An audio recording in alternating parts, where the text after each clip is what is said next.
Good evening. Call the November 10th, 2025 school board meeting to order. It is 6 p.m. We are in conference room C of the Fisher Administration Building at 12121 West North Avenue. Ms. Summers, please call the roll. Ms. Brzezinski. Here. Mr. Bauer. Here. Ms. Bach. Here. Mr. Morris. Here. Ms. Heimer-Rolland. Here. Dr. Worley. Here. Mr. Wadier. Here. Thank you. We are going to go to item number 2. I do want to say about this for those who are going to be asked to not be in the room during the executive session, closed session, that we will be coming back into open session to do any action and then to continue the rest of our meeting, including public comment. So at this point, I am going to ask. The purpose of the closed session is to discuss employee compensation and base wage negotiation with the Wauwatosa Education Association. The time is 6:01 p.m. May I have a motion to adjourn into closed session? It is recommended that the school board adjourn to closed session pursuant to Wisconsin Statute 19.85, parens 1, close parens E, parens, deliberating or negotiating the purchasing of public properties, investigating of public funds, or conducting. Investing of public funds or conducting other specified public business whenever competitive or bargaining reasons require a closed session. Specifically to deliberate regarding matters related to collective bargaining with the Wauwatosa Education Association, and I so move. Thank you, Mr. Bauer. May I have a second? Second. Thank you, Mr. Morris. Ms. Summers, please call the roll. Brzezinski. Yes. Mr. Bauer. Yes. Ms. Bach. Yes. Mr. Morris. Yes. Ms. Heimer-Rolland. Yes. Dr. Worley. Yes. Mr. Wadier. Yes. And the motion carries. Thank you. We will now pause, and those who are online, it'll be coming back on in the same meeting session as soon as we are done in this room in a closed session. We've reconvened into open session and we'll move to item number 4, public comment. Tonight we're taking, as a general board meeting, we're taking public comment in the room and online.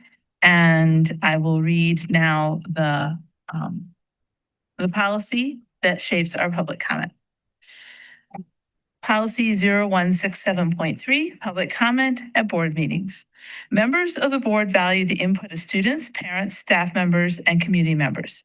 The board's regularly scheduled meetings provide an opportunity for opinions and concerns to be expressed publicly. The board values all comments and will respectfully consider this input in decision-making. The board will take public comment on both non-agenda items and agenda items at each regular board meeting and may take public comment during special board meetings. The public comment period will occur near the beginning of the meeting and shall not exceed 30 minutes in length unless extended by the presiding officer or a vote of the board. Individuals must limit their comments to 3 minutes. Participants must be recognized by the presiding officer and will be requested to preface their comments by an announcement of their name. Public comments submitted to the school board email address by 10 a.m. on the day of the meeting of the board will be added to the online meeting documents to become part of public record. Email public comments must include the name of the person or persons submitting the comment. All public comments shall be directed to the presiding officer. No person may address or question board members individually or direct statements, comments, or questions to staff or other meeting participants. Board members are obligated to follow the Wisconsin Open Meeting Law, which requires advance notification to the community of the board's intent to discuss and/or take action on an item. If a public comment concerns an item that is not on the current meeting agenda, board members may not respond other than to thank and acknowledge the speaker for their input. The presiding officer may A, limit the number of times the speaker may comment on the same topic. B, interrupt, warn, or terminate a public comment when the statement is too lengthy, directed to anyone other than the board presiding officer, obscene, or disorderly. C, request any individual to leave the meeting when that person engages in conduct which is disorderly. D, request the assistance of law enforcement officers and or security officials in the removal of a disorderly person when that person's conduct interferes with the orderly progress of the meeting. E, call for a recess or an adjournment to another time when disorderly conduct so interferes with the orderly conduct of the meeting as to warrant such action. F, waive these rules with the approval of the board when necessary for the protection of privacy or the administration of the board's business. Recording, filming, or photographing board meetings is permitted. The person operating the equipment should contact the superintendent prior to the board meeting to review possible placement of the equipment and must agree to abide by the following conditions. A, no obstructions are created between the board and the audience. B, no interviews are conducted in the meeting room while the board is in session. C, no commentary, adjustment of equipment, or positioning of operators is made that would distract either the board or the members of the audience or otherwise disrupt the meeting while the board is in session. The board encourages all residents to be well informed about school affairs. Therefore, regular board meetings are live streamed and the recorded school board meetings are available for viewing online on the district's website. Executive sessions and in-services for board members are not recorded. Okay. So tonight, Mr. Bauer will be keeping track of the 3 minutes. When you have 30 seconds left, if you're commenting, if you're in the room, he will hold up a yellow rectangle. If you're online, he will mention 30 seconds or left. He will then ask you to stop at the end of the 3 minutes. That would also be cued in the room by a red rectangle. And Mr. Morris is tracking the 30 minutes total that we have. And we're happy to invite public comment. We're going to start with public comment in the room, and then we will look at participants online. And after we've had a few public comments in the room, and then we'll see if there's online ones. So if you are in the room and would like to step up to the microphone for public comment, please feel free to do that.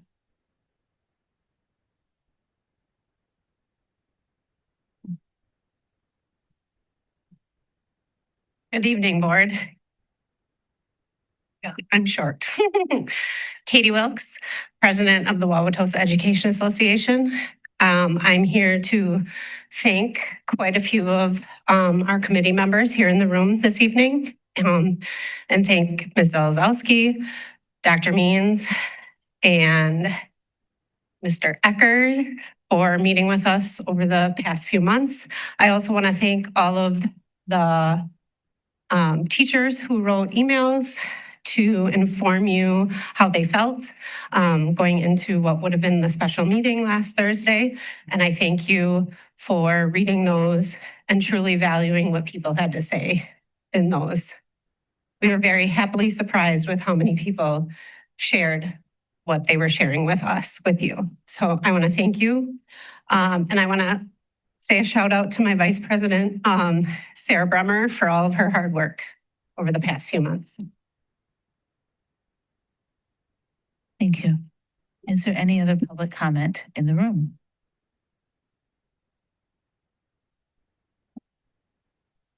Not as short. Hello, my name is Brian Condon, and I'm a proud union representative. And I was a proud union representative to be in the Wauwatosa School District. As I sat in our auditoriums at opening day each year, I heard from district administration how much the Wauwatosa Educator Association was respected in this district. And I'll be honest, I was deeply hurt a few years ago when we were left out of our healthcare conversations, especially after being told in the Tosa East Library years ago that it wouldn't be touched and that Appendix C was simply a concept. That promise really meant something to us. And I was even more discouraged when it felt like we were being excluded from the conversation about our salary negotiations this year when I was on the committee. I just want to take a moment to sincerely thank our school board for ultimately listening and recognizing the dedication of our teachers and for helping to find an additional 2% seemingly out of thin air. That action matters, not only because of the money, but because it shows the board's willingness to hold the administration accountable for the referendum funds that were promised to support teacher salaries, and more importantly, the promise made to those people of Wauwatosa.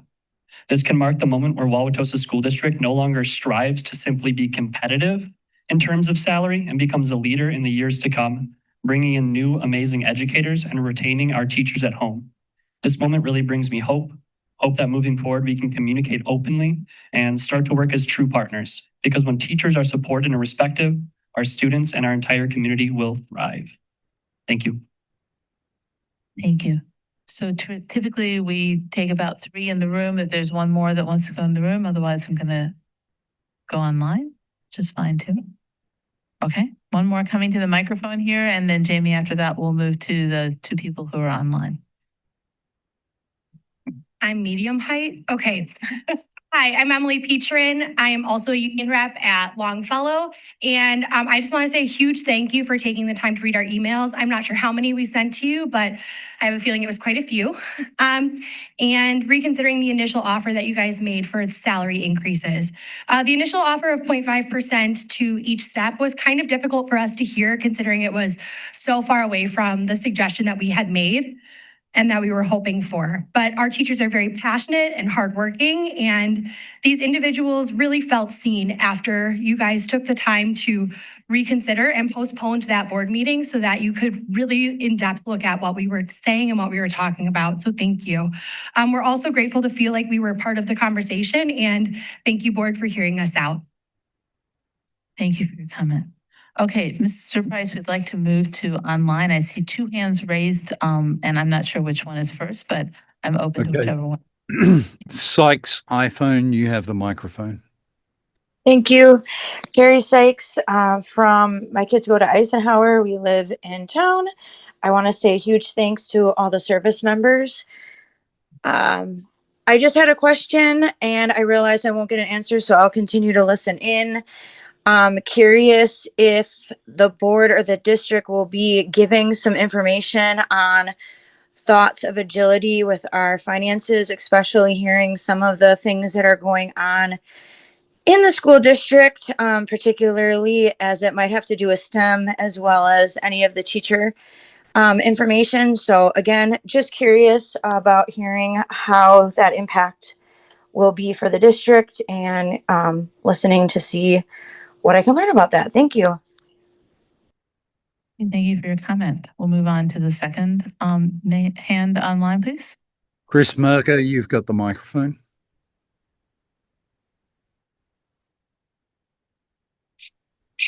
Can you hear me? Yes, we can. Please proceed. Good evening. My name is Chris Merker with the 2030 Task Force and Reform Initiative, speaking on behalf of many residents, parents, and educators who have followed this past week's developments closely. For those who want to learn more about our ongoing investigations into district decisions and policy missteps, visit www.tosa2030.com or follow us on Facebook. To get involved, you can sign up on our website. In just a few days, we watched the district attempt to impose a contract that shortchanged teachers, only to find the money after scores of staff and community members spoke out. There's no excuse for making teachers and staff work nearly 6 months without a contract. Tonight's outcome is a credit to our educators' persistence to engage parents and residents, and to the Wauwatosa Education Association's steady, constructive advocacy. But it also exposes something deeper, a budgeting and governance failure created by this board administration. The 2024 operating referendum was sold to voters with a clear promise: make teacher pay competitive and stabilize district finances. Yet here we are, less than a year later, lurching from deficit warnings to last-minute reversals, from closed-door sessions to public backlash. That's not stewardship, that's dysfunction.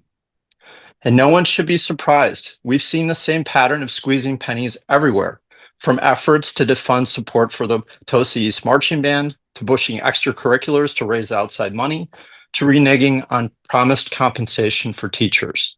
With an $11 million structural deficit after years of mismanagement, the district is in a tight spot.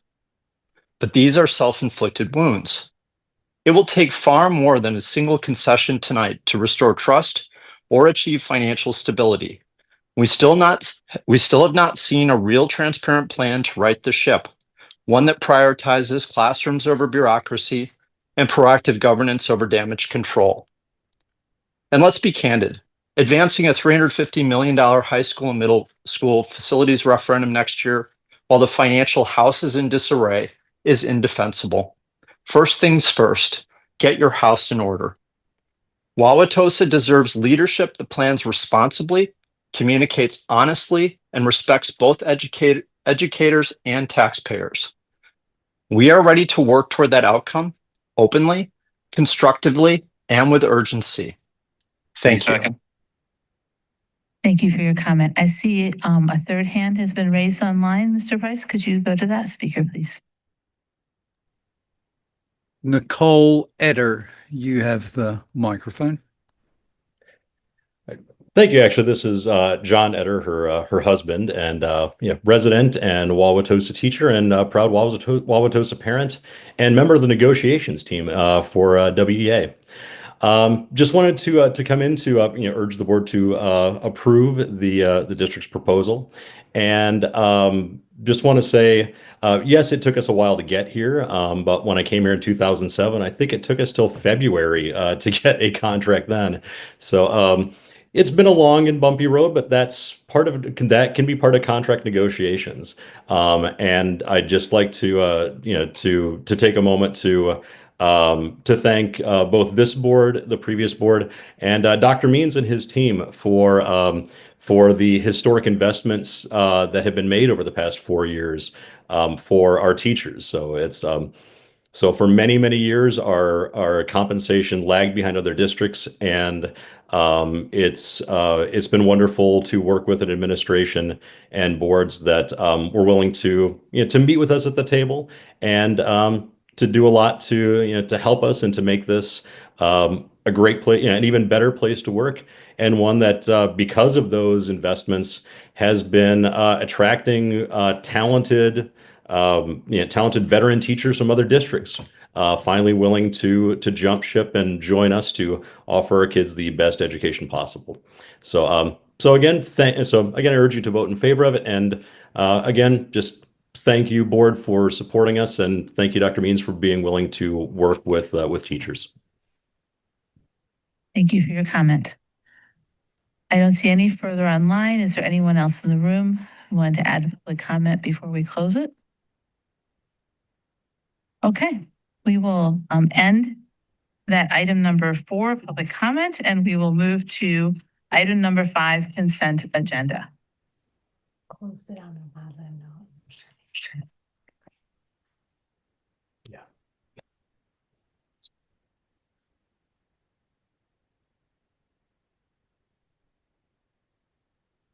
Are there any items on the consent agenda which board members would like to remove for separate discussion and action? Okay, Ms. Hammer-Rowland. Item C. I just have questions. That's fine. I think it's cleanest just to remove it from the agenda and then we can come back. Are there any other items? There should be.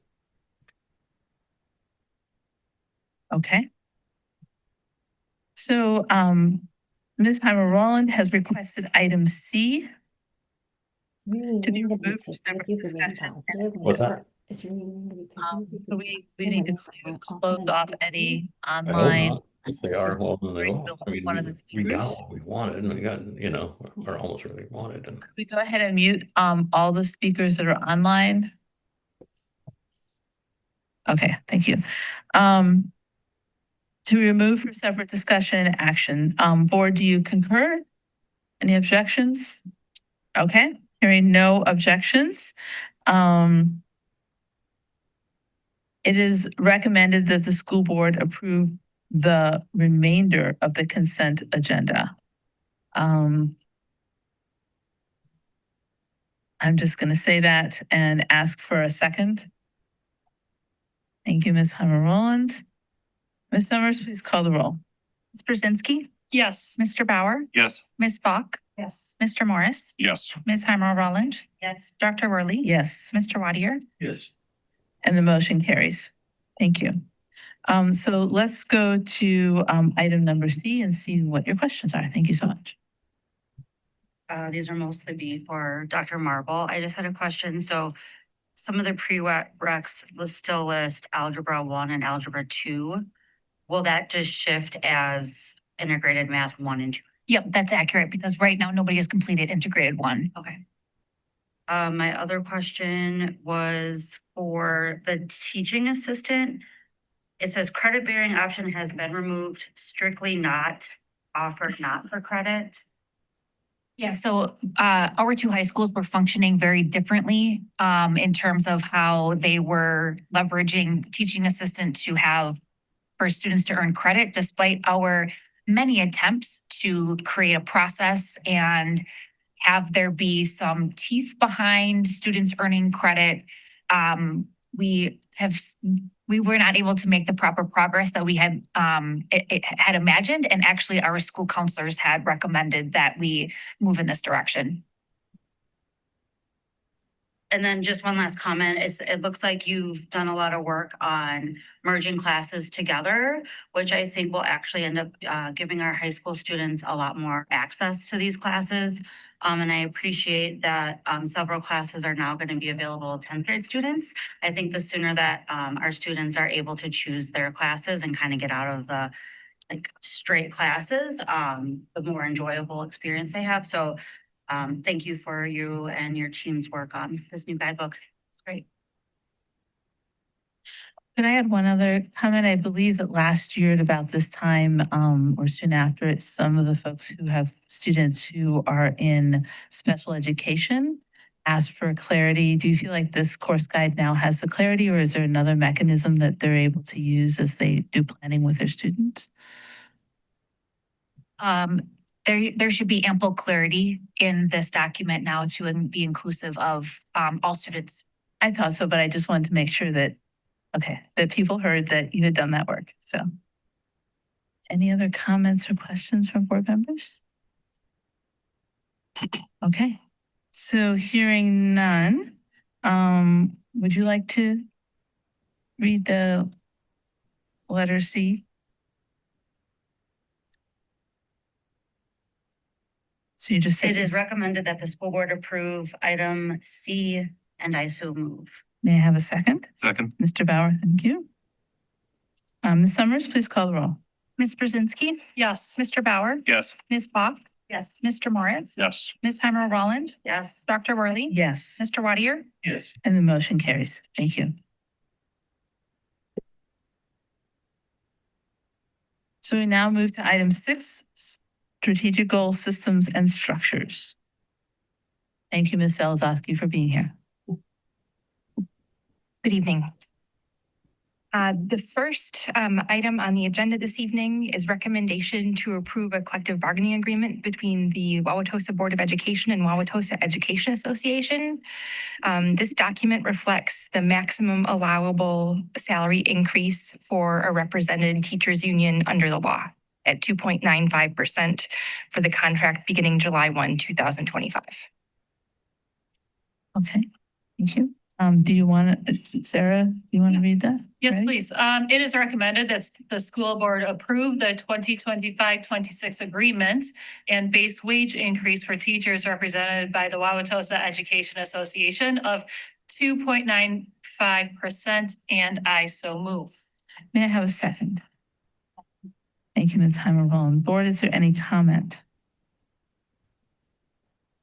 Okay. Ms. Summers, please call the roll. Ms. Brzezinski? Yes. Mr. Bauer? Yes. Ms. Bach? Yes. Mr. Morris? Yes. Ms. Heimer Roland? Yes. Dr. Worley? Yes, Mr. Wadier? Yes. and the motion carries. We go to letter B. The second recommendation this evening relates to compensation increases for teachers, including the base wage increase with the association that you just approved, as well as supplemental compensation increases. If approved, this proposal would increase Wauwatosa teacher compensation by an average of 6.01%. The total package is 6.32%. I want to go ahead and just affirm for our employees as well as the board that while we had initially intended to make this recommendation at the meeting last week, We felt it was important for the full board to hear the proposal this evening, but that change in date of approval or date of consideration would not change the implementation timeline. So if approved, teachers would see their new 2025-26 salary on their second November payroll. And the back pay going to the beginning of the contract year would be on the first December payroll.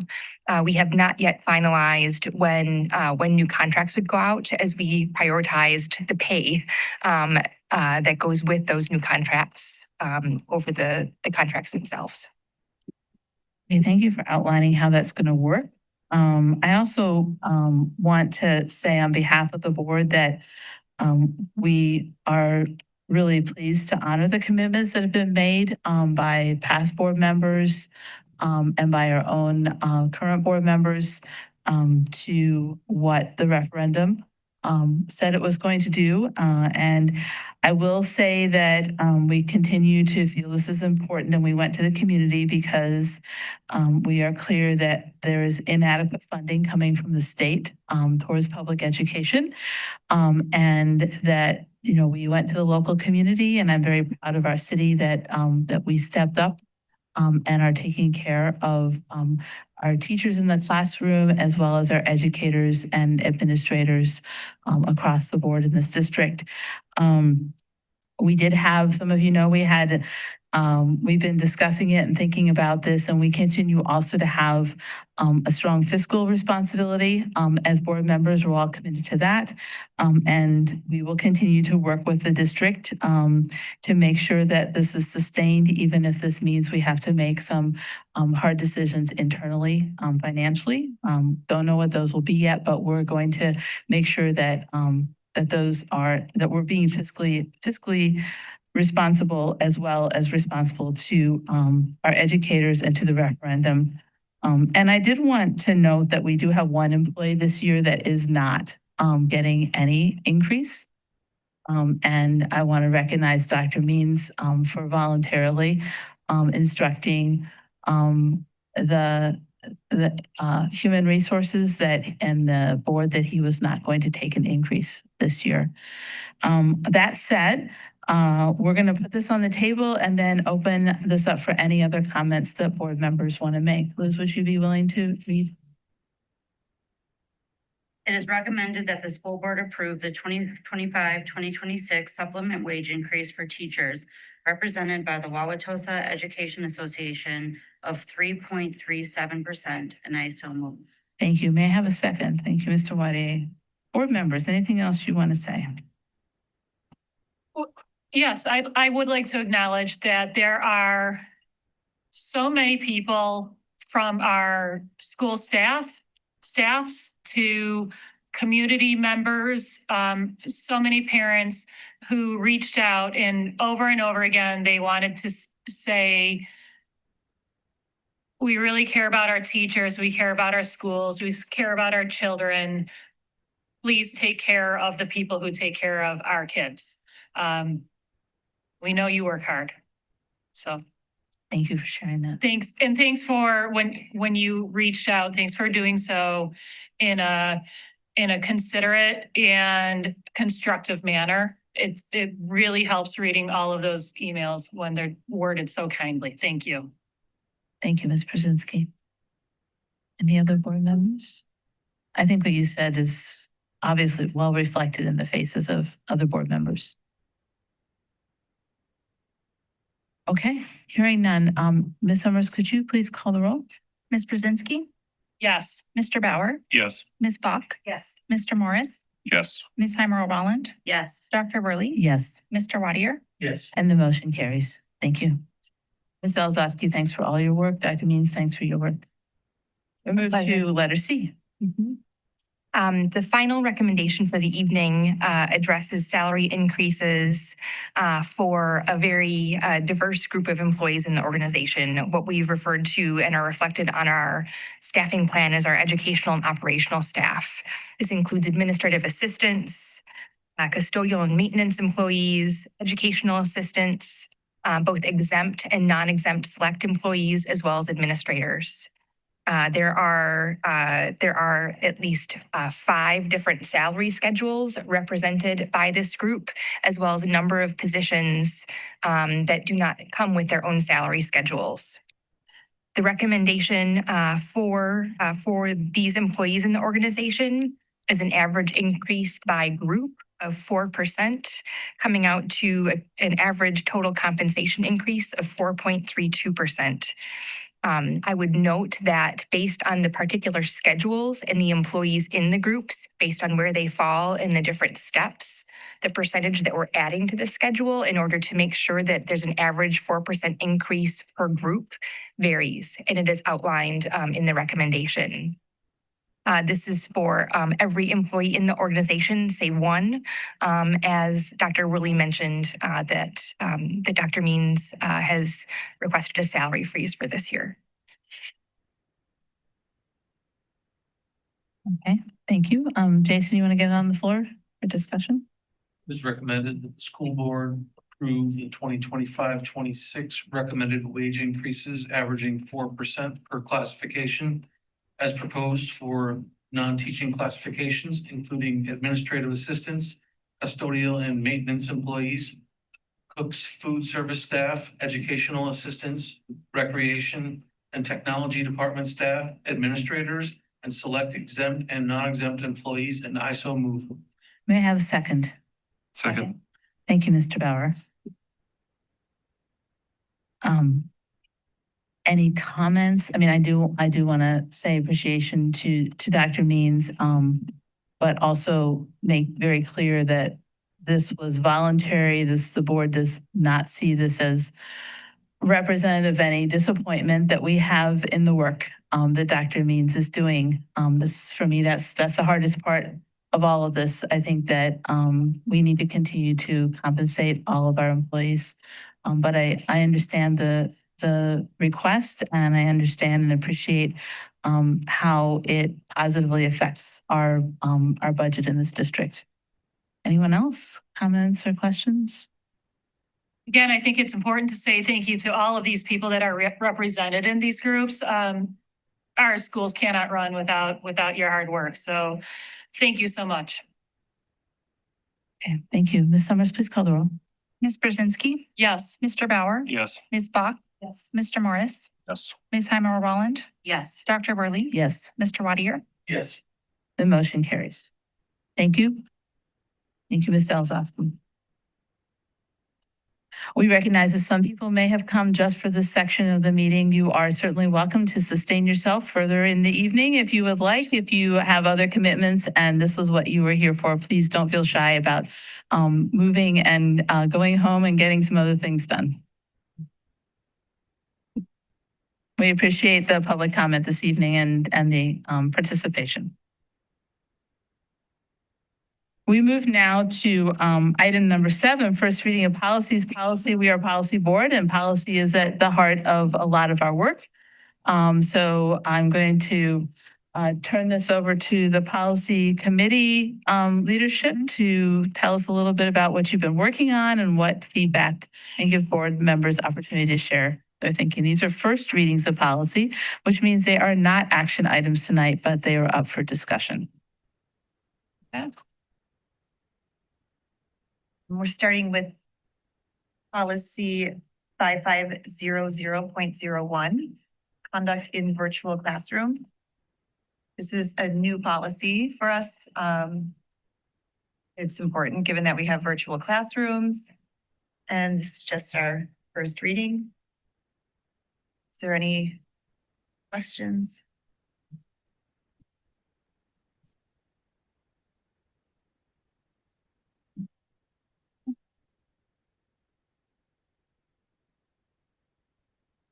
The second one is 5511, dress and appearance. We had a lot of discussion about this one. Yeah. And we want to get feedback from the board. We're interested in what the student board members. This is just our first reading, so this is not the last time we'll see this. But we just think it's really important that we get a lot of people's opinions to weigh in on this. Ms. Bach, Ms. Brzezinski are being kind. It was a spirited, I would say in the 4 years of the policy committee, it may have been the most spirited conversation we've had. In light of some other issues that come across the desk, it seems silly that this is where we had a spirited conversation, perhaps. I will admit that maybe I was the one who had some questions, and I have perhaps some old-fashioned standards. But mostly what I want to make sure is that whatever this says also aligns tightly with what our guidelines are, and that it also sets like, all right, it's a first reading.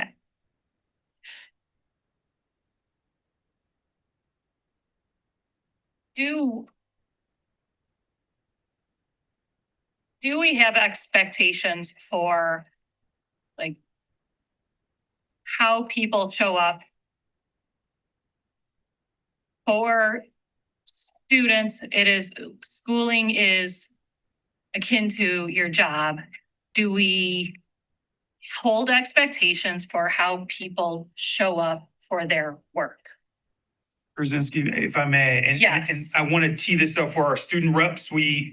Dr. Worley explicitly said that she wants to hear from you this evening. So please weigh in on this policy. But I want to just share that I'm in alignment with Ms. Brzezinski. I think the one concern I have about this policy is that we're not preserving the academic decorum of our schools with our dress code. I think some of our administrators at times feel handcuffed, if you will, in implementing dress code violations.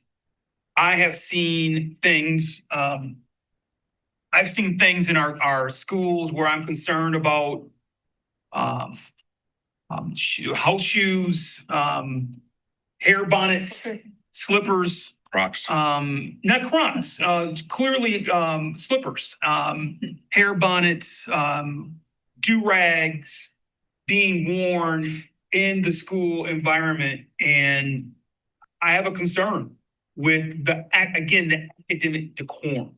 So I think this is a healthy conversation. And I'm generalizing here a little bit, but I've seen it and it's a concern. And so I hope that we continue to dig into this because I think we need to, we have to preserve an academic environment as well. And I think there are times where we're not preserving that academic environment as well as we should.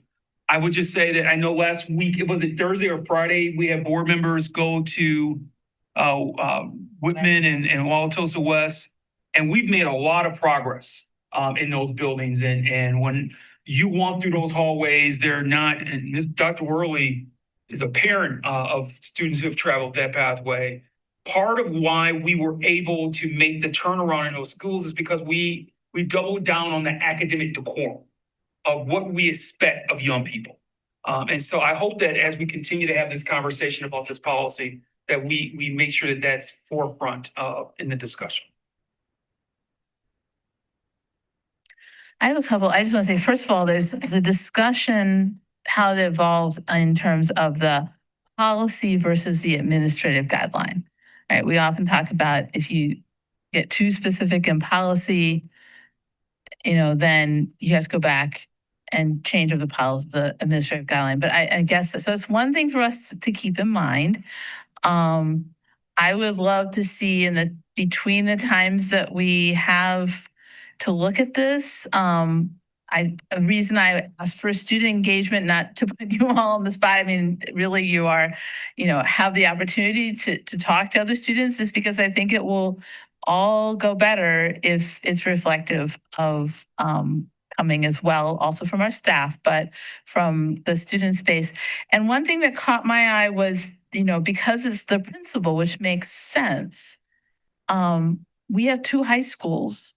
So what is the process that we're using to have alignment within that? Is that it's a common administrative guideline? Do the principals work on that together? Is that how it, maybe Mr. Pinion, you have? There is a common guideline that resulted from this policy, but it is from 2018. But that is what they lean into. Okay. And the guideline spells it out a lot more explicitly in terms of what types of clothing, how they can be worn, et cetera. So maybe to cue this up for the students, if they've got perspective, I think to recap some of the conversation from the policy committee really came down to hats, head coverings, midriff showing, and house shoes.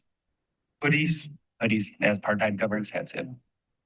Hoodies in a particular way, the hat up. Having the hood up. I mean, we don't mind if you wear a hoodie, but when you have the hood up while instruction's happening and your posture is down, that is in essence sending a message to the instructor that I am not going to engage.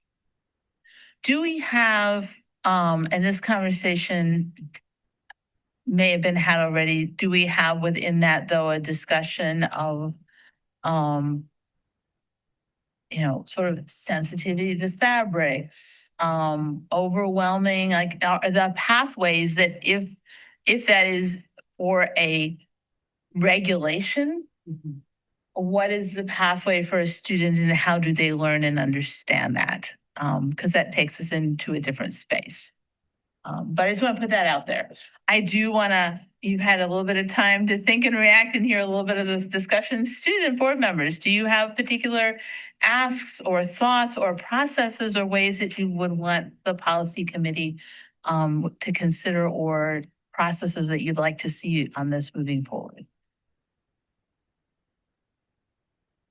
So with hats, was that like any kind of hat, like baseball hats? Does that apply to that as well?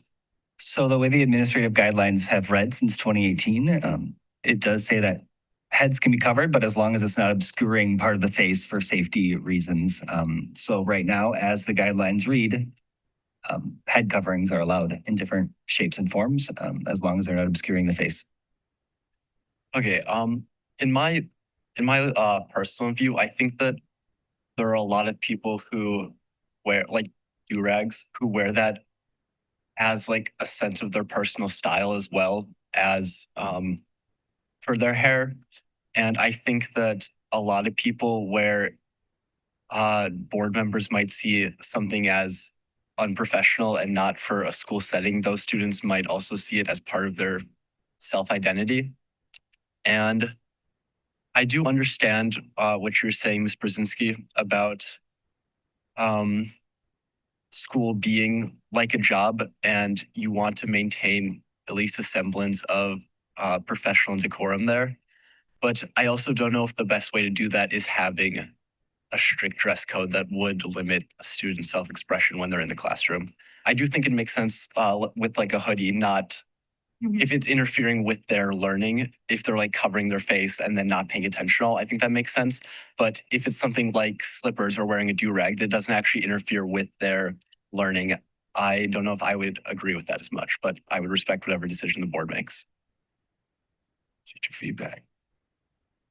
Just put a quick note that head coverings in some cases aren't just expression of self. They're also a cultural requirement in some cultures. So keep that in mind. Yeah. I'm just sort of wondering, what was the original policy that's being discussed? Like, what are the original requirements of the dress code? So you can see the language in the link for board docs that anything that is green is new language from the link there. Anything that is red is recommended to remove. But it really outlines some general, like if you look at A through D, some general parameters that then informed those guidelines when this likely was last updated. So just also to make clear, so we've mentioned two things. One is policy, which the board votes on, and then the other piece is the administrative guidelines, which tends to get much more specific and into some of those spaces. But there are a few things in the policy that create the guardrails, like expression, but none of it is makes for unsafe or questions safety in the school. I mean, you can see those are written into it. And I think the discussion we're trying to figure out is, do we add any additional guidelines in the policy itself?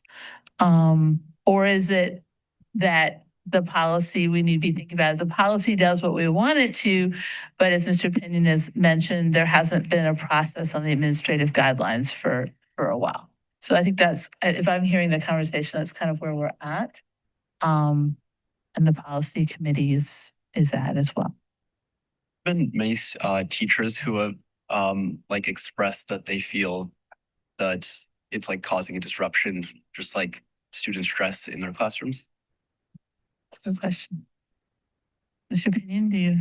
No one has volunteered that information to me. That doesn't mean it doesn't exist. I can't speak to anyone reaching out with that information to me, nor have I surveyed or asked anyone. When I do walkthroughs, and I do them often, when you see students in certain with hoodies up and heads down, that does impact the instructional environment, not only for that student, but for the students around them.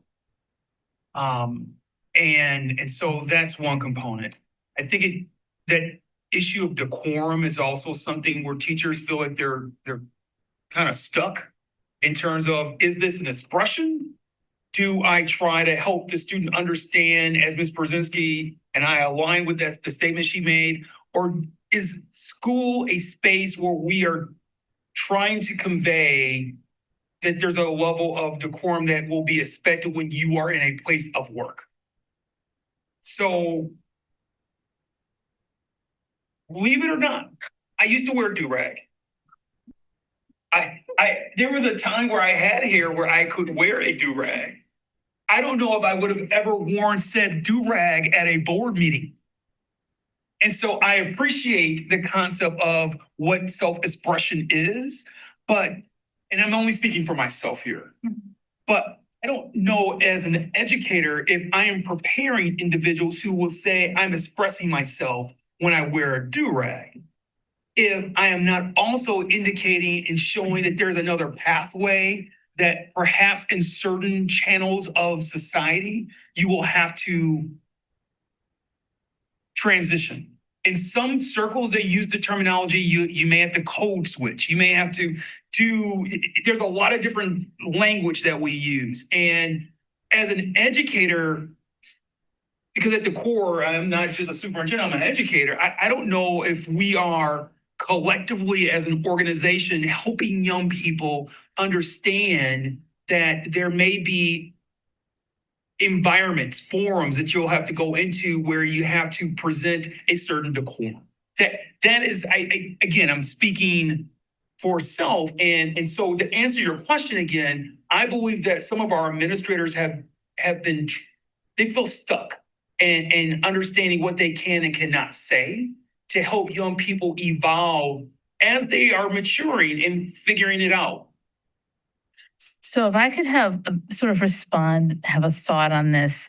For me, it would be really important that it not, unless it's like cover, like we have a rule that says don't cover your face. I get that one.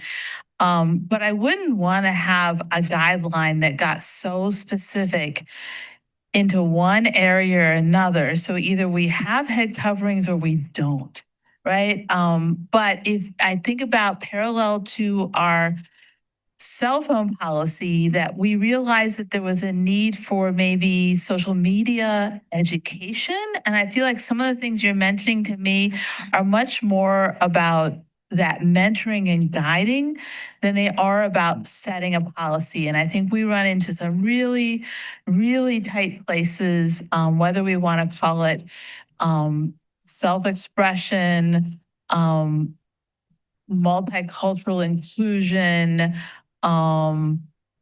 students sort of self-development. Again, we're talking about a big changes that happen between 9th and 12th grade and a single policy, that really calls out individual pieces. I just really, I struggle with that. I also don't want to create economic differences, and it in some spaces, it's, what you wear and how you do your hair is quite costly to be culturally acceptable. And I say it as a parent who funds hair braiding on a regular basis, because I think that's really important. So I don't want a policy to back us into a space where the student isn't able to then do the learning because they're so stressed or they don't come to school.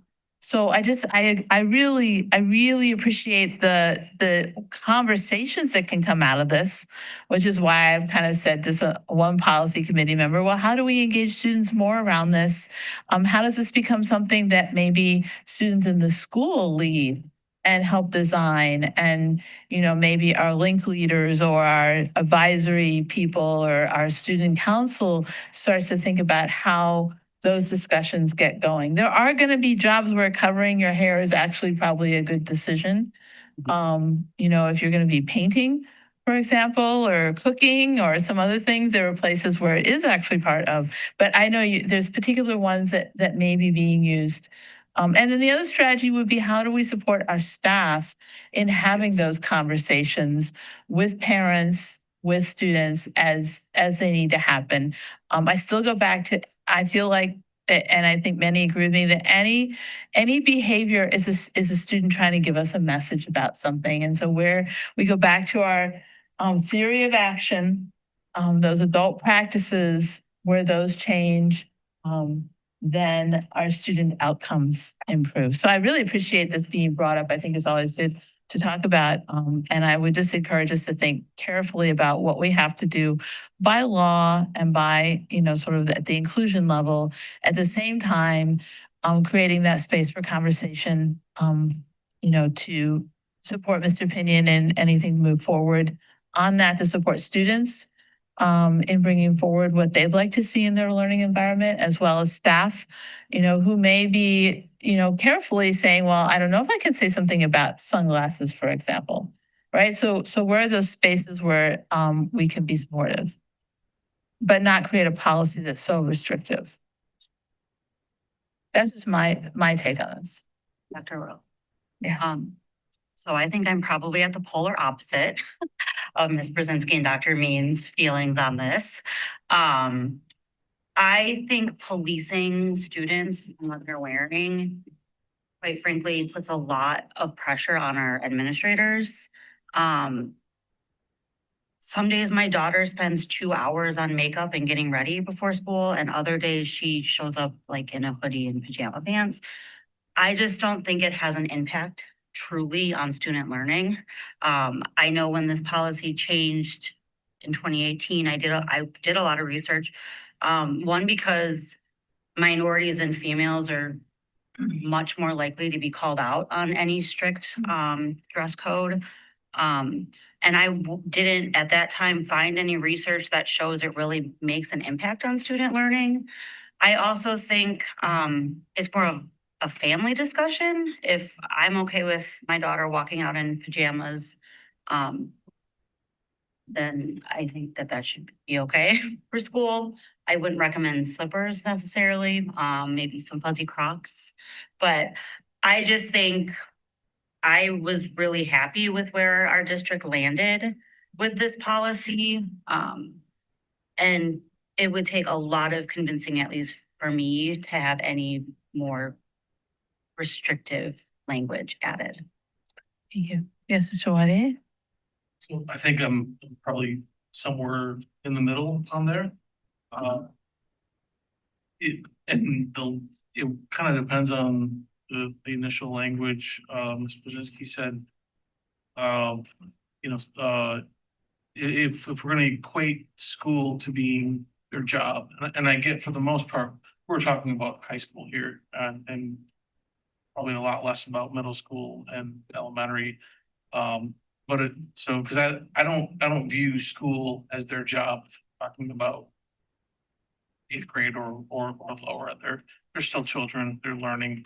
They're trying to figure out their identity. In high school, that starts to change a little bit.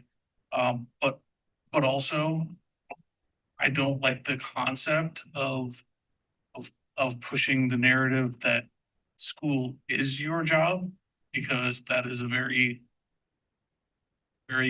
narrow capitalist view, in my opinion. And that is also not where everyone is. There are many parts of the population where they aren't going to ever be able to work. And I don't like the reinforcement of school is your job. I do like it that school is your responsibility. Probably Something better. like that. But to go with that, I do oversee people at work. We do have these conversations and work in a professional environment. And I know that sometimes these things are needed. So, and I kind of land in the middle there, but for the most part, if I'm trying to motivate my team to get the best possible results, which is all are typically going to want, the motto of wear what works for you to get the job done. So getting the work done, and the work is on par or better, then I don't really care what it is, as long as it is not, again, I know this is super subjective, distracting others from getting to their best potential. So it's for me, I don't know, I guess I'm more in alignment with just let it be, and also knowing that there are a ton of sensory issues that we could really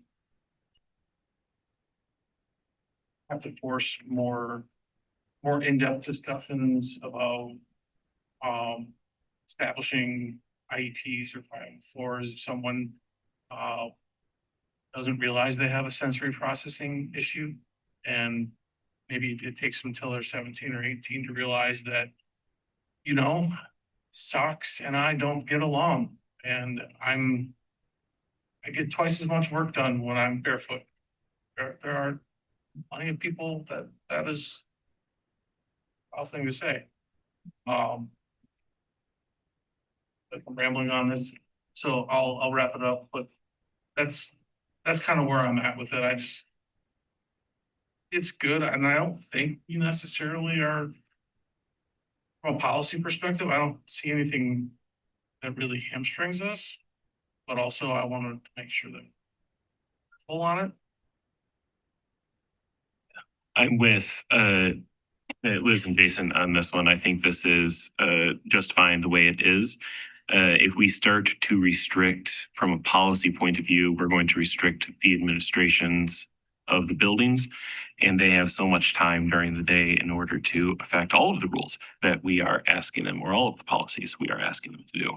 If we don't like the fact that a student is putting up a hood and then putting his head down, that's fine. I have a problem with that. That's not the hoodie's fault. That's the kid that's not being engaged. So we need to figure that out first. So. Anything else before we move on? Policy committee, do you have your Many notes. Yes, feedback? thank you. Thank you. Thanks for just being honest and open. I appreciate it.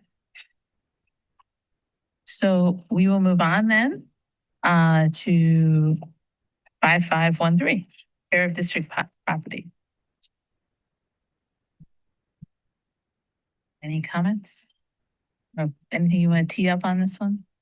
No, there's like a very small change from saying that students are urged to exercise respect to like, we expect you to exercise respect. Just a little clearer there. All right, seeing no comments. Move on. 5540.01. It's a new policy. Yeah, a new policy based in law about, right, so not much wiggle room, just how do we navigate situations with suspected child abuse and notifying families the investigations. Comments or questions? Yeah. I guess what was the conversation and policy in choosing to go with the green, the highlighted green versus having essentially the school administration contact parents or families? I think once the social services agency takes over the situation, they're responsible for contacting parents. The school is not. I would add that does add a really difficult and uncomfortable layer of pressure on the administrator in terms of having to call parents of someone who's been in that position before or who has had my name disclosed by social services. We would prefer the agency handle those notifications in those situations. That clarification. Okay, not seeing any other comments. Copy 5710. It's an updated 2009 policy, student complaints. This is one of the situations where we've got big changes, I would guess, and so you're going to full rehab to stay with the law. Is that the? Right, and so, yes, students of course have space to bring up complaints. But we have and the procedure for doing that lie within these other policies. Okay. So if you're feeling that this is a complaint about bullying, then please see this policy, et cetera. It was a navigating policy. Yeah, Basically a funnel to try to, or a router. air traffic control. Yeah. Right. If I may, I would say I really appreciate this policy as someone who fields a lot of different types of complaints. This reads very much like emails that I share with parents when I'm explaining different paths they can take, different policies that apply. It is nice to see it in one space versus being sent to numerous policies that are 5-7 pages long each. This is a helpful piece for parents. To see those options laid out in one spot there. Okay. Makes the board doc searching a little more directed too, which is good. Okay, seeing no other comments. 5720, updated template, student activism and expression. There were just minor changes made to this one. Dr. Mean suggested adding at the last paragraph, students may not use obscenity, slanderous, or libelous statements or tactics that jeopardize the order of the educational environment or endanger students. Dr. Means, is this during school or is this at all times during school? And we want to encourage student activism. I like the language so that, because it's not saying no disrupt. It's Right, saying, we just want to make sure that it's not slanderous, is not in violation. We had a protest, as you remember, earlier this school year, and that was good.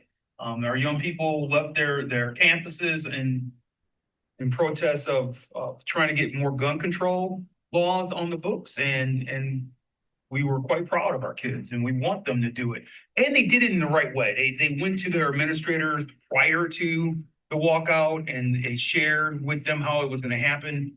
That's good. That's a great learning experience, and we want to continue to encourage it.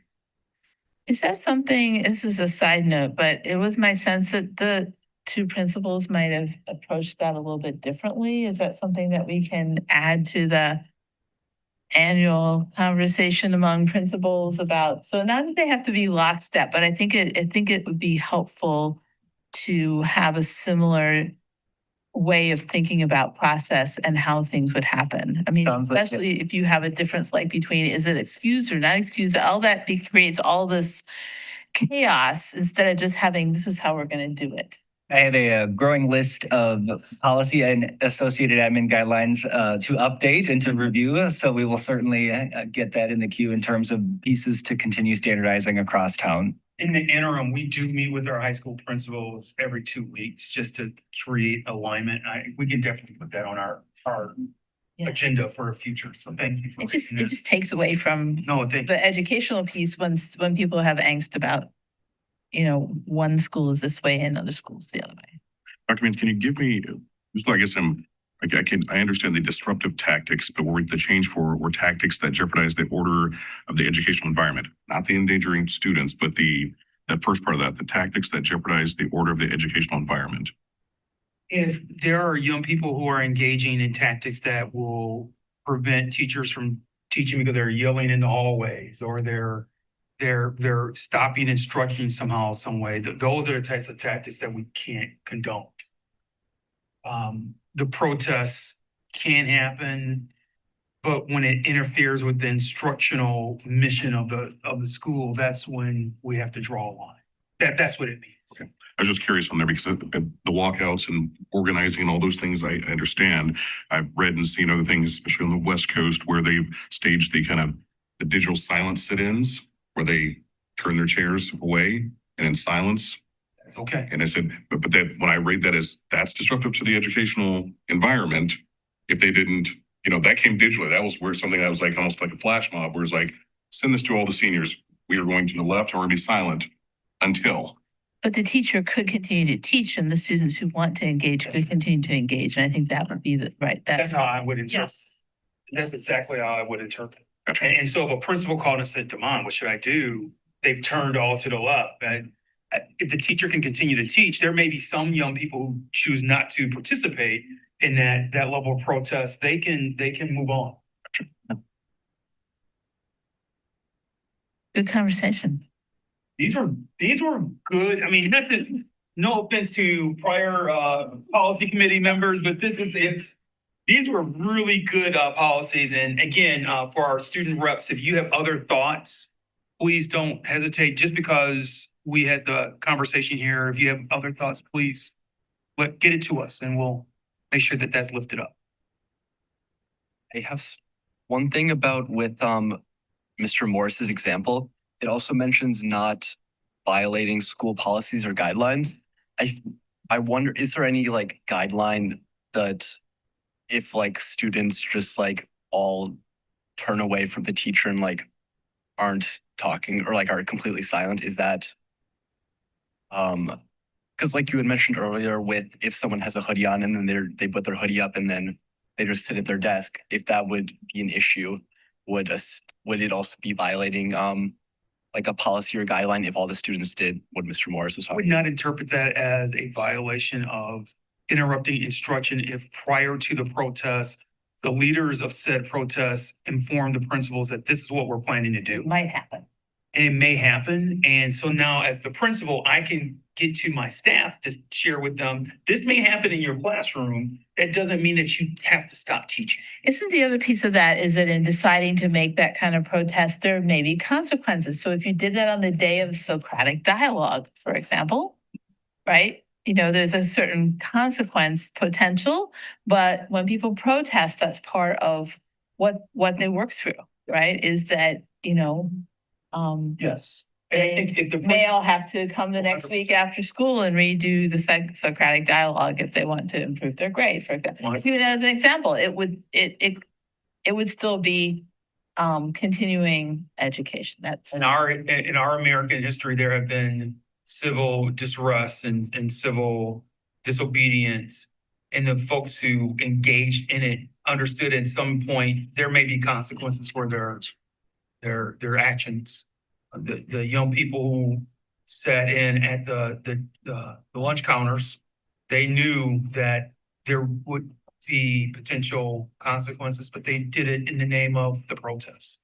So I think the key is I think it was exemplary how our students this fall engaged with their principals ahead of time to share that this was the goal and this was what we were planning to do. It allowed the principals to call us at the district office to prepare for what would happen. And so we could all be at least on the same page. great. Good questions. Good conversation. Thank you. I'm going to move us to number 8, board governance, and I'm going to keep us going through these two, even though we're getting close to the first 2 hours, because we're going to go then into executive closed session. We'll take a little stretch break at that point, just for board member health and wellness. Okay, so We have first reading of the resolution on cost vouchers in the local tax bill. This is all, both of these today are coming from our legislative advocacy committee. Absolutely. I'll take first crack and you back me up. Lovely. All right. So Green Bay, last year, their school district, or a group of organizers asked their common council, their city leadership, to add a line on their tax bill to include how much of the property tax dollars that are being taken in every year are going to voucher schools. Voucher schools indicating someone that's not the public schools, Green Bay Public Schools.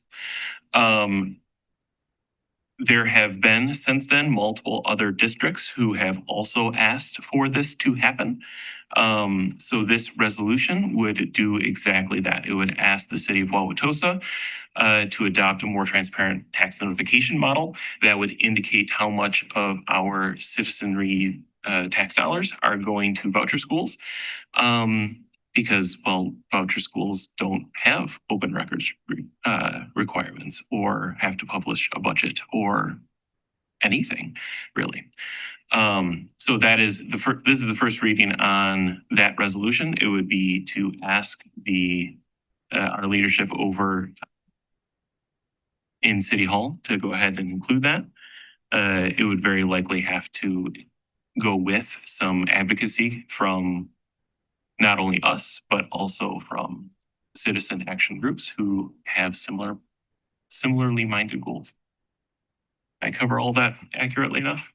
All accurate, and I think those last few lines for the public out there are what are very important. We have a lot of eyes, a lot of people talking about the finances and people talking about their taxes and all the things that we're doing in our community, in our city. I think it's only fair that everybody, and we've talked about this, that we believe it's only fair, just like they've done in Green Bay and other places, that we know and see on that line in any way possible to say, my tax dollars here went X% or this number to the public schools. And by the way, separate from that, this amount went to the voucher schools, whether that's private schools, which we can look in our community and see what's there, as well as the non-district independent charter schools. Because to our points there, those types of schools do not have to disclose their public finances to the public, and they only have to adhere to kind of minimal information there. They don't have to hold open meetings the same ways that we do to deal with our finances and things we have to put out to the public. We just think that this is a further step in transparency for everybody when we say we're talking about the dollars that go into our district. Well, we're talking about the dollars that go into our city as a whole that all of our taxpayers are paying. With this then, I often hear the comment, and sometimes it's brought up kind of flippant, that you get enough of our tax dollars, you should figure it out. You should be able to pay for everything.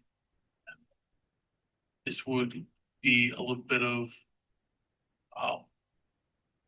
it would give us something to push back to say, well, we don't actually get as much as you think that we are getting. Am I correct in that assumption? That would be a side effect of this happening over at City Hall, yeah.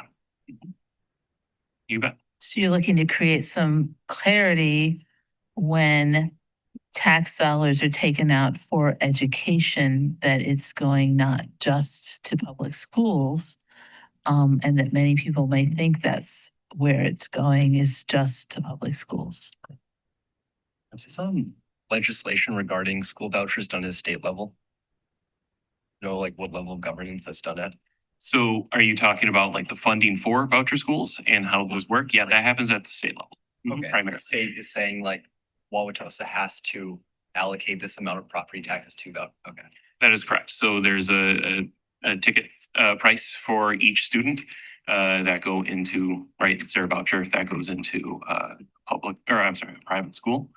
So what this is attempting to accomplish, or this resolution would attempt to accomplish, is making that amount, that total amount that we all pay into this common bucket, comes to TOSA, and then TOSA has to pay that money over to private schools based on the number of students that they report. And you're raising a good point. It goes back to what Dr. Worley said at the beginning of the meeting around compensation. So the state legislature has created another school system without first adequately funding the one that they are constitutionally required to fund adequately, which is the public school system. So this resolution is stating taxpayers should at least be aware of what they are paying into this new system that the state has created without addressing what they are constitutionally obligated to do, which is to fund this type of school system. At least in my view, I think that having like school voucher programs are often just a way to help more privileged, usually like white students, get a private education while where other students can't. And I think it's an important thing for people to recognize that and see that on their tax bill. So hopefully when they vote and they can advocate to their assembly person or senator to change that possibly. Yes. Any other comments? Okay, so this was a first read. That'll come back. Absolutely. This will come back in a couple of weeks. Then I'll ask you guys to approve it officially. And then we'll start getting to work and start getting ducks in a row. Right, also just, we're saying that just so also the community has an opportunity to ask what questions they want to ask via the public comment mechanism, email. So thank you for bringing that forward and explaining it. Letter B, discuss summary letter of resolutions. Absolutely. So what this does is we have collected over the course of this session several resolutions. So we thought that it would be important to continue inviting ongoing conversation with our other elected representatives about these topics. So effectively, this letter is exactly that. Here are the things that we have passed resolutions on. Here is what we are thinking, and then an invitation to have them engage us or allow us to engage them on how we can work together on the various things. So let's just clarify, because once before this was viewed as already sent, this is a proposal for the board to look at and discuss the wording. And it has not been sent. And in fact, one of the pieces you cover still has to be voted on, which is the tax transparency. So just for folks in the community who are looking at this document, the only time the school board can really do its work is in the public space for everyone to be able to see that, whether it's in committee. This is an opportunity for the committee to ask for larger school board feedback, as well as community opportunity to comment. Some of these resolutions have been passed. One hasn't. And this letter has not yet been sent. That is correct. Or signed. Correct. Thank you. Mm-hmm. Any other comments or questions? I want to appreciate the LAC for a lot of hard work that you're doing, and continuing to bring this thinking to the board and reflect the concerns that you're hearing from the community around education.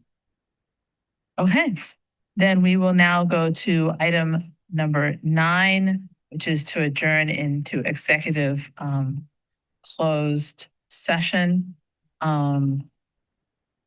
Mr. Bauer, it looks like you got yet another. I get two for tonight. All right.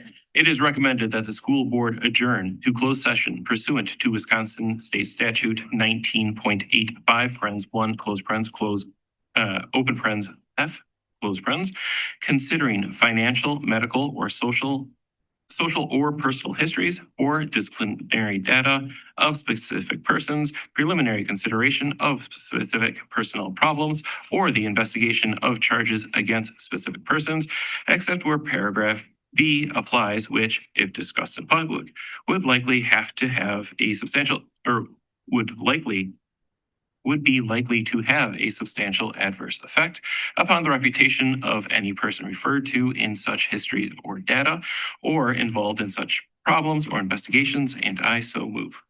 May I have a second? Second. Thank you, Mr. Morris. Ms. Summers, please call the roll. Ms. Brzezinski?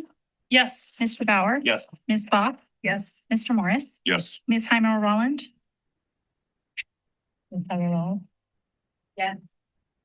Dr. Worley? Yes. Mr. Wadier? Yes. And the motion carries. We now will move into closed session, which would be followed by item number 10, which is adjourning. So for those, this part of the meeting will not be recorded, or public. Thank you.